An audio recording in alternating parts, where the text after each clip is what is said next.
Welcome to the Learning Pines YouTube. We hope this video helps. You're signed in and ready. Open the class and go to classwork. Click Create or plus Add to start. This is the first actionable step. Choose assignment, material, question, or announcement depending on how students will use the link. Once you pick the item type, give it a clear title and instructions so students know why they should click the link. Make sure your link is ready on the clipboard. Next, you'll attach it directly into the post.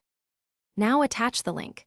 Click Add and select Link, paste the URL, then give it a descriptive title so students recognize it. If it's a Drive file, choose Drive instead and double-check sharing. Set to anyone with link or specific students so access won't fail.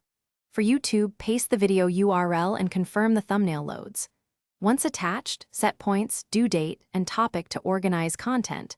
These settings control student access and grading. Finish by clicking Assign, Post, or Save. This publishes the link to students. Once done, always verify.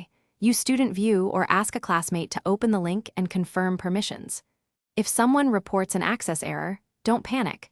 Check Drive sharing settings first, then replace the link with a shortened or alternate URL if necessary. Make sure the destination isn't restricted by institutional logins. Adjusting sharing to anyone with the link often fixes the most common problems. Thanks for watching. Consider subscribing if we helped you.